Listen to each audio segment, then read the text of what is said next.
Yesu Cristo na buhay na sa kamatayan. Hallelujah, hallelujah.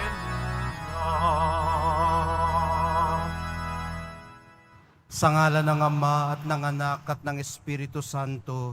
Amen. Ang pagpapala ng ating Panginoong Hesukristo, ang pag-ibig ng Diyos Ama, at ang pakikipagkaisa ng Espiritu Santo, naway sumain iyong lahat. At sumaiyo rin. Mga kapatid, aminin po muna natin pagsisihan ng ating mga kasalanan upang tayo po'y maging marapat gumanap sa banal na pagdiriwang. Inaamin ko Sa makapangyarihang Diyos at sa inyo mga kapatid, lalo ba akong nagkasala sa isip, sa salita, sa gawa, at sa aking pagkukulang. Kaya isinasamo ko sa mahal na Birheng Maria, sa lahat ng mga anghel at mga banal, at sa inyo mga kapatid, na ako'y panalangin sa Panginoong ating Diyos. kaawaan tayo ng makapangyarihang Diyos. Patawarin sa ating mga kasalanan at patnubayan sa buhay na walang hanggan. Amen. Panginoon, kaawaan mo kami. Panginoon, kaawaan mo kami. Kristo, kaawaan mo kami. Kristo, kaawaan mo kami. Panginoon, kaawaan mo kami. Panginoon, kaawaan mo kami. Manalangin tayo. Ama naming makapangyarihan, ang kaloob namin naway mapuspos ng ganap sa Espiritu mong dumadaloy sa aming lahat, upang bigyan niya kami ng layuning kalugod-lugod sa iyo, at ng kapasyahang sundin ang loob mo, sa pamamagitan ni Hesukristo, kasama ng Espiritu Santo, magpasawalang hanggan. Amen. Maupo po tayo.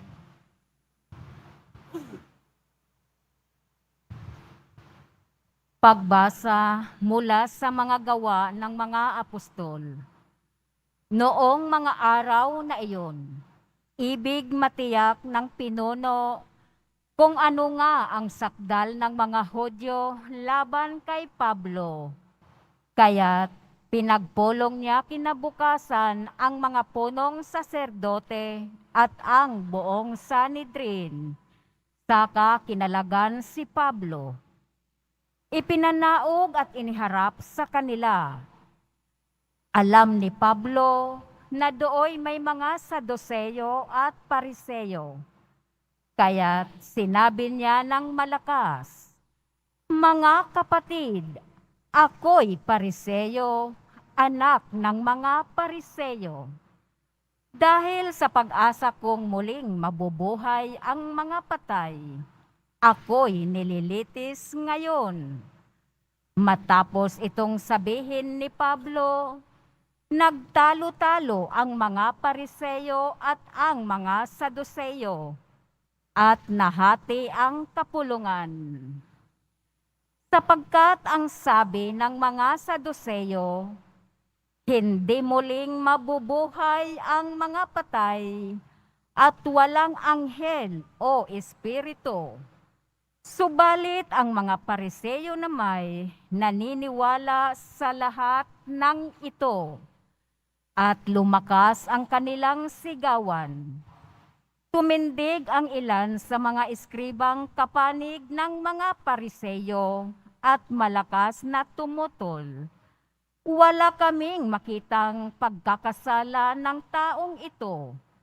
Ano kung may isang espiritu o isang anghel na nagsalita sa kanya? At nang maging mainitan na ang kanilang pagtatalo, natakot ang pinuno na baka lurayin nila si Pablo, kaya't pinapanaog niya ang mga kawal. Ipinakuha si Pablo at ipinapasok sa kota. Kinagabihan, tumayo ang Panginoon sa tabi ni Pablo at sinabi sa kanya, "Lakasan mo ang iyong loob. Nagpatotoo ka tungkol sa akin dito sa Jerusalem. Ngayon din ang gawin mo sa Roma." Ang salita ng Diyos. Salamat sa Diyos. Diyos ko, ang aking dalangin, ako iyong tangkilikin. Diyos ko, ang aking dalangin, ako'y iyong tangkilikin. O Diyos, ako'y ingatan mo. Ingatan ang iyong lingkod. Ang hangad ko ay maligtas, kaya sa iyo'y dumudulog. Ika'y aking Panginoon, ang wika ko sa aking Diyos. Kabutihang tinanggap ko ay ikaw ang nagkaloob. Ikaw lamang, o Poon ko, ang lahat sa aking buhay. Ako'y iyong tinutugon sa lahat kong kailangan. Diyos ko, ang aking dalangin, ako'y iyong tangkilikin. Pinupuri ko ang Poon na sa akin ay patnubay. Kahit gabi, diwa niya ang sa akin umaakay. Nababatid ko na siya'y kasama ko oras-oras. Sa piling niya kailanmay, hindi ako matitinag. Diyos ko, ang aking dalangin, ako'y iyong tangkilikin. Kaya't ako'y nagdiriwang, ang diwa ko'y nagagalak. Ang lagi kong nadaramay, hindi ako matitinag. Pagkat di mo tutulutang, ang mahal mo ay malagak sa balon ng mga patay upang doon ay maagnas. Diyos ko, ang aking dalangin, ako'y iyong tangkilikin. Ituro mo ang landas na buhay ang hahantungan. Sa piling mo'y madarama ang lubos na kagalakan. Ang tulong mo'y nagdudulot ng ligayang walang hanggan. Diyos ko, ang aking dalangin, ako'y iyong tangkilikin. Tumayo po tayo.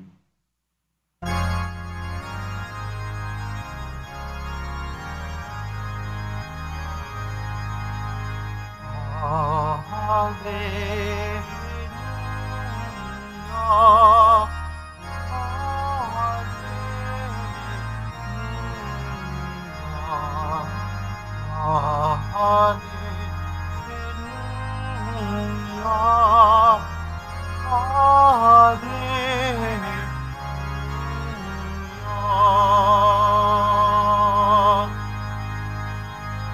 Lahat ng ay makaisa kay Kristo at sa Diyos Ama, ng tanay sumampalataya. Hallelujah.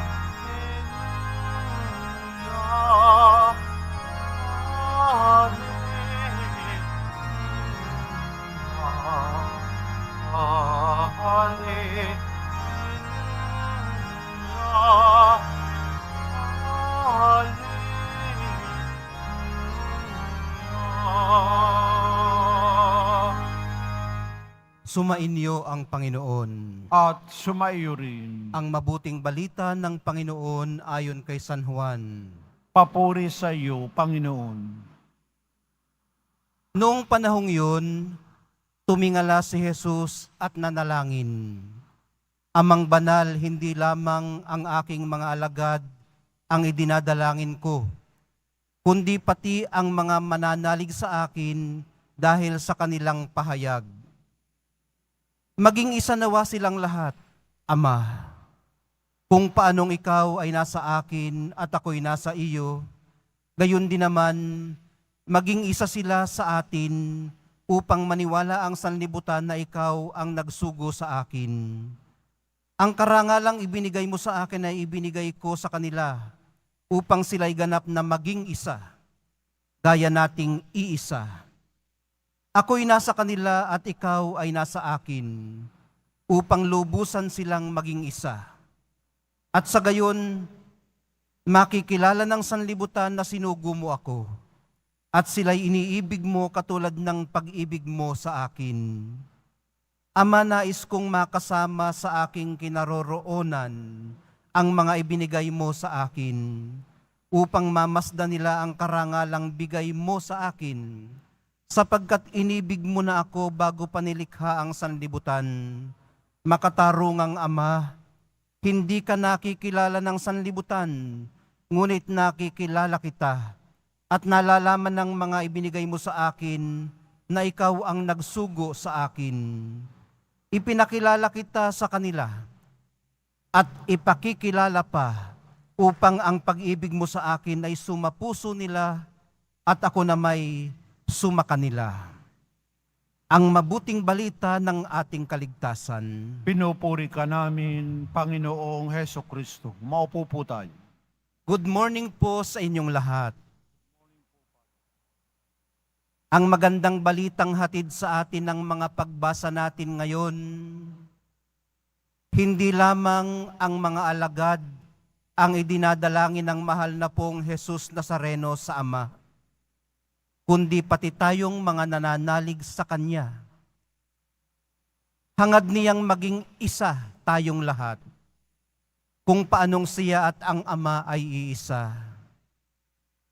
Para kasi sa mahal na pong Jesus Nazareno, ang pagkakaisa ay marka ng pagiging tunay na mananampalataya, na binubuklod ng iisang adhikain, ang pangarap ng Amang kabutihan, kapayapaan, at katarungan para sa lahat. Ang banal na Santatlo po mismo ang modelo natin sa pagiging isa. Bakit po natin nasabi yun?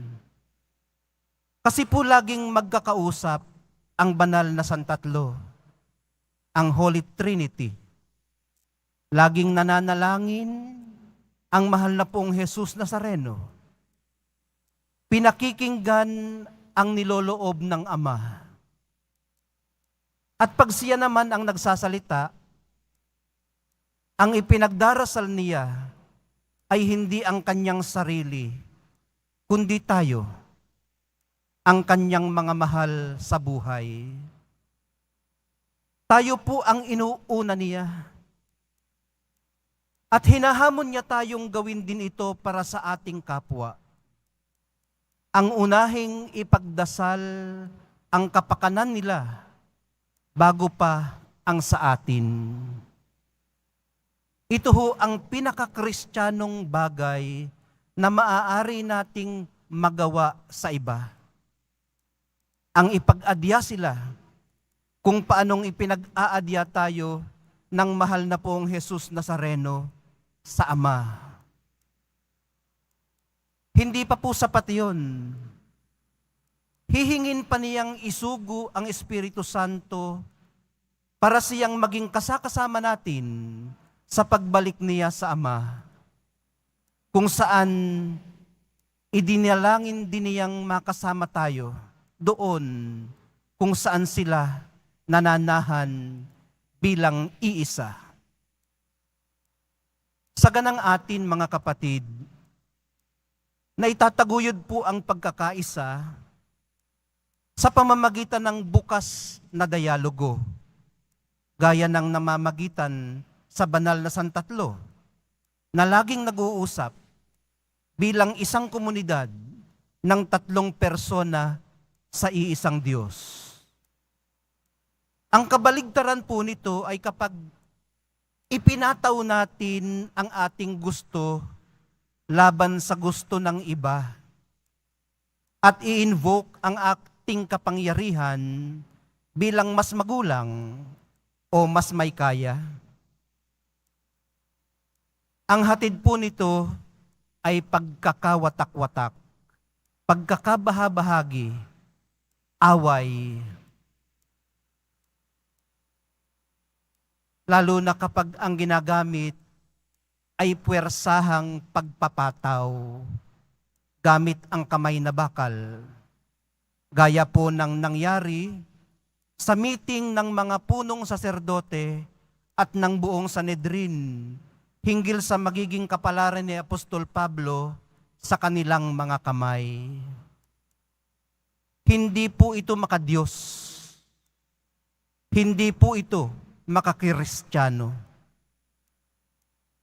Kabaligtaran ito sa nangyari naman sa meeting ng mga 120 kapanalig noong isang araw sa unang pagbasa. Nang pumili sila ng papalit sa 12 apostol, dinaan po nila iyon sa mahinahong pag-uusap. Dialogo sa pagitan ng mga namumuno at ng mga pinamumunuan, at dialogo sa pagitan nilang lahat at ng Diyos sa pamamagitan ng pananalangin.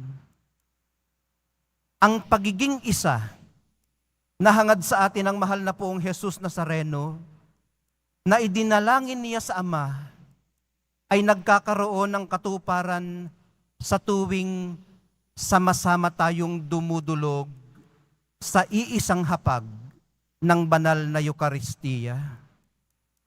Kung nagsasalo ang mababagsik at maaamo, ang mga ligaw at mga aral,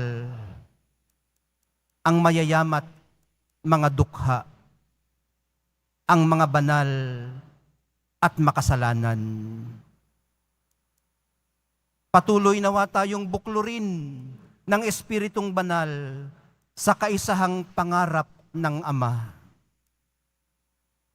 Mahal na pong Jesus Nazareno, turuan niyo po kaming unahin at ipagdasal ang kapakanan ng aming kapwa.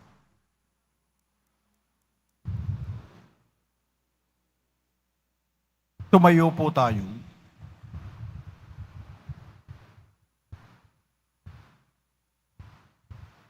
Minamahal kong mga kapatid, nananalangin si Jesus sa Ama para sa pagkakaisa. Sa paghihintay sa Pentecostes, lumapit tayo sa Ama at idalangin ang tunay na pagkakaisa ng lahat ng kanyang mga anak. Sa bawat pagdalangin ang atin pong itutugon, Ama ng lahat, pag-isahin mo kami. Ama ng lahat, pag-isahin mo kami. Ang lahat ng kasapi na simbahan, naway magkaisa sa puso at isip, kasama ng ating Santo Papa at ng ating mga obispo. Manalangin tayo. Ama ng lahat, pag-isahin mo kami.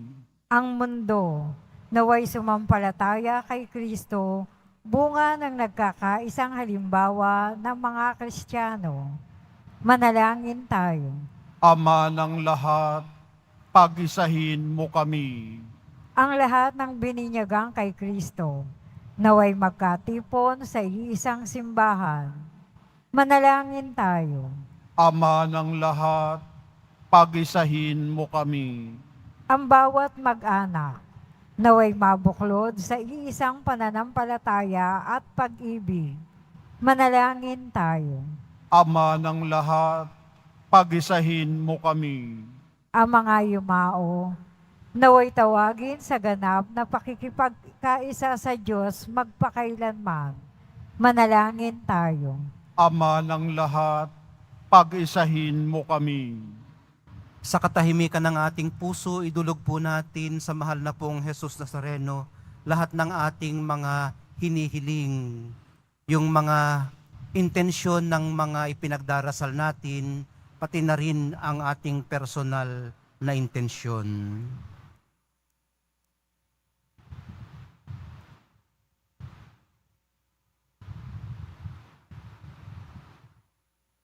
Manalangin tayo.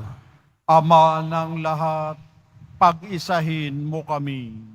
Banal na Ama, sa pamamagitan ng mga panalangin ito, maakay nawa ang lahat ng tao sa pagkakaisang ibinabahagi mo sa nag-iisang minahal mo bago pa man itinatag ang sansinukob. Hinihiling namin ito sa pamamagitan din niya na aming Panginoon. Amen. Maupo po tayo.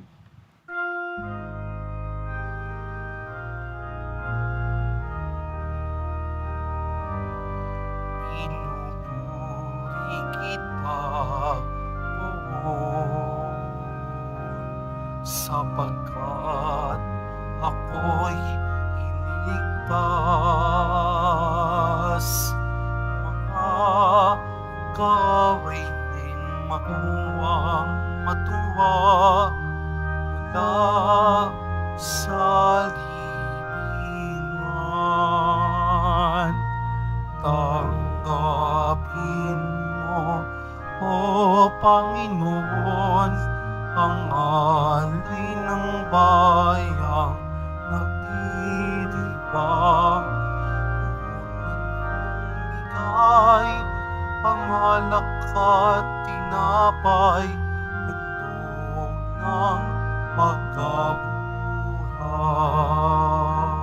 Tumayo po tayo. Manalangin po kayo mga kapatid upang itong ating paghahai kalugdan ng Diyos Amang makapangyarihan. Tanggapin nawa ng Panginoon itong paghahain sa iyong mga kamay, sa kapurihan niya at karangalan, sa ating kapakinabangan, at sa buong sambayan na niyang banal. Ama naming lumikha, paakyatin mo sa iyong piling sa kalangitan ang aming mga panalangin kalakip ng haing mga alay, upang ang mga pinagindapat mong gawing dalisay ay maging marapat na makasalo sa piging ng iyong pagmamahal sa pamamagitan ni Hesukristo kasama ng Espiritu Santo magpasawalang hanggan. Amen. Sumainyo ang Panginoon. At sumaiyo rin, Itaas sa Diyos ang inyong puso at diwa. itinaas na namin sa Panginoon. Pasalamatan natin ang Panginoong ating Diyos. Marapat na siya ay pasalamatan. Ama naming makapangyarihan, tunay ngang marapat na ikaw ay aming pasalamatan. Ngayong ipinagdiriwang ang paghahain ng Mesiyas, ang maamong tupa na tumubos sa aming lahat. Ang katawan ng anak mong sa krus na bayubay ay handog ng pag-ibig na walang kapantay. Ito ang paghahaing ganap mong kinalugdan. Ito ang nilunggati ng dating pag-aalay. Ang buong sarili ng anak mong si Jesus ay inihain sa iyo upang kami ay matubos. Siya ang dambana at paring naghahandog. Siya pa rin ang tupang handog na ibinukod. Kaya kaisa ng mga anghel na nagsisiawit ng papuri sa iyo, nang walang humpay sa kalangitan, kami nagbubunyi sa iyong kadakilaan. Santo, Santo, Santo, Panginoong Diyos ng mga hukbo, napupuno ang langit at lupa ng kadakilaan mo. O sana sa kaitaasan, pinagpalang na paririto sa ngalan ng Panginoon. O sana sa kaitaasan, lumuhod po tayo. Ama naming banal, ikaw ang bukal ng tanang kabanalan. Kaya't sa pamamagitan ng iyong Espiritu, gawin mong banal ang mga kaloob na ito, upang para sa amin maging katawan at dugo ng aming Panginoong Hesukristo. Bago niya pinagtiis ang pusang loob na maging handog, hinawakan niya ang tinapay, pinasalamatan kaniya, pinaghati-hati niya iyon, iniabot sa kanyang mga alagad at sinabi, "Tanggapin ninyong lahat ito at kanin, ito ang aking katawan na ihahandog para sa inyo."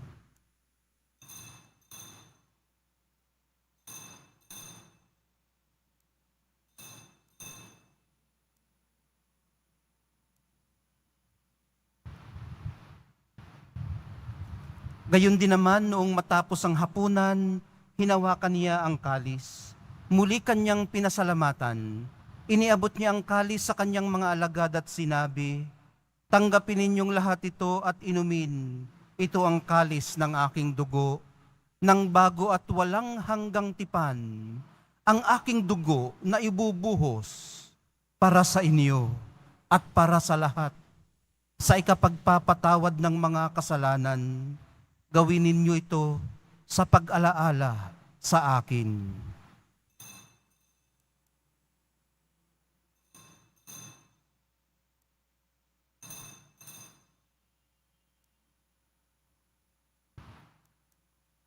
Tumayo po tayo. Ipagbunyi natin ang misteryo ng pananampalataya. Si Kristo'y namatay, si Kristo'y nabuhay, si Kristo'y babalik sa wakas ng panahon. Ama, ginagawa namin ngayon ang pag-alala sa pagkamatay at muling pagkabuhay ng iyong anak. Kaya't iniaalay namin sa iyo ang tinapay na nagbibigay buhay at ang kalis na nagkakaloob ng kaligtasan. Kami nagpapasalamat dahil kami iyong minarapat na tumayo sa harap mo para maglingkod sa iyo. Isinasamo namin kaming magsasalo-salo sa katawan at dugo ni Kristo ay mabuklod sa pagkakaisa sa pamamagitan ng Espiritu Santo. Ama, lingapin mo ang iyong simbahang laganap sa buong daigdig.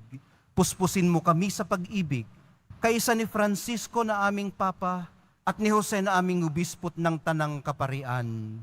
Alalahanin mo rin ang mga kapatid naming nahimlay nang may pag-asang sila'y muling mabubuhay, gayon din ang lahat ng mga pumanaw. Kaawaan mo sila at patuloyin sa iyong kaliwanagan. Kaawaan mo't pagindapatin kaming lahat na makasalo sa iyong buhay na walang wakas. Kaisa ng mahal na Birheng Maria na ina ng Diyos, ng kabiyak ng puso niyang si San Jose, kaisa ng mga apostol ni San Juan Bautista, at ng lahat ng mga banal na namuhay dito sa daigdig ng kalugod-lugod sa iyo. May pagdiwang nawa namin ang pagpupuri sa ikararangal mo sa pamamagitan ng iyong anak na aming Panginoong Hesukristo. Sa pamamagitan ni Kristo, kasama niya at sa Kanya, ang lahat ng parangal at papuri ay sa iyo, Diyos Amang makapangyarihan, kasama ng Espiritu Santo, magpasawalang hanggan. Amen. Sa tagubilin ng mga nakagagaling na utos at sa turo ni Jesus na Panginoon natin at Diyos, ipahayag po natin ng lakas loob. Ama namin, sumasalangit ka, sambahin ang ngalan mo, mapasa amin ang kaharian mo, sundin ang loob mo dito sa lupa para nan sa langit. Bigyan mo kami ngayon ng aming kakanin sa araw-araw at patawarin mo kami sa aming mga sala para ng pagpapatawad namin sa nagkakasala sa amin. At huwag mo kaming ipahintulot sa tukso at iadya mo kami sa lahat ng masama. Hinihiling po namin kami iadya sa lahat ng masama, pagkalooban ng kapayapaan araw-araw, iligtas sa kasalanan at ilayo sa lahat ng kapahamakan, samantalang aming pinananabikan ang dakilang araw ng pagpapahayag ng tagapagligtas naming si Hesukristo. Sapagkat iyo ang kaharian at ang kapangyarihan at ang kapurihan magpakailanman. Amen. Panginoong Hesukristo, sinabi mo sa iyong mga apostol, kapayapaan ang iniiwan ko sa inyo, ang aking kapayapaan ang ibinibigay ko sa inyo. Tunghayan mo ang aming pananampalataya at huwag ang aming pagkakasala. Pagkalooban mo kami ng kapayapaan at pagkakaisa ayon sa iyong kalooban, kasama ng Espiritu Santo, magpasawalang hanggan. Amen. Ang kapayapaan ng Panginoon ay laging sumainyo. At sumaiyo rin. Magbigayan po kayo ng kapayapaan sa isa't isa.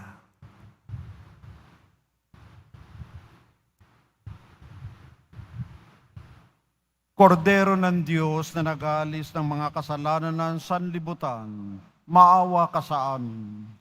Kordero ng Diyos na nag-aalis ng mga kasalanan ng sanlibutan, maawa ka sa amin. Kordero ng Diyos na nag-aalis ng mga kasalanan ng sanlibutan, ipagkaloob mo sa amin ang kapayapaan. Lumuhod po tayo. Ito ang kordero ng Diyos. Ito ang nag-aalis ng kasalanan ng sanlibutan. Mapapalad ang mga inaanyayahan sa kanyang piging. Panginoon, hindi ako karapat-dapat na magpatuloy sa iyo. Ngunit Sa isang salita mo lamang ay gagaling na ako.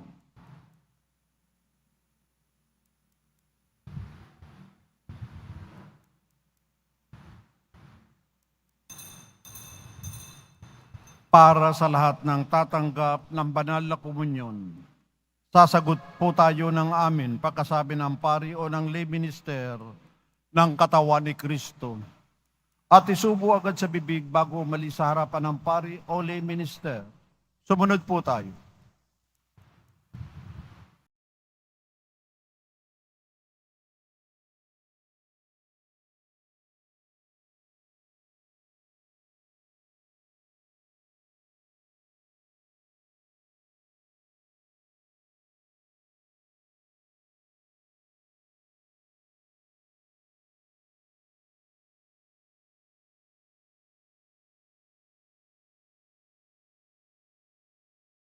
Manalangin tayo.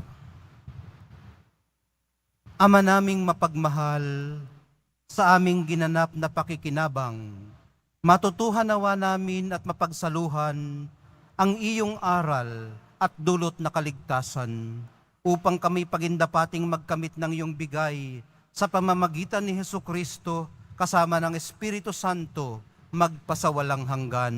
Amen.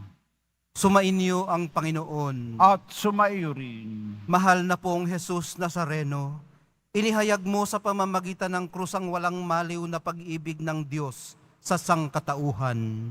Pakinggan mo ang kahilingan ng iyong angkan na nagsusumamo sa iyo. Makamtanawa nila ang inyong katugunan at tanggapin ang kasagutan na may utang na loob na tinatanaw. Basbasan din po ninyo at pagpalain ang kanilang mga pinasasalamatan, idinadalangin at pinagsusumikapan sa araw-araw, pati na ang daladala nilang mga imahin at dasalan. Matagpuan din po nawa nila ang kanilang mga hinahanap. Sa pamamagitan ng bendisyon na ito, naway maalala nila ang mga pangako nila noon sa binyag, na ikaw ang kanilang iibigin at paglilingkuran bilang Panginoon magpasawalang hanggan. Amen. At pagpalain kayong lahat at ang inyong pamilya at mga komunidad ng makapangyarihan at mapagmahal na Diyos, Ama, Anak, at Espiritu Santo. Amen. Humayo kayong taglay ang kapayapaan ng Poong Jesus Nazareno. Salamat sa Diyos.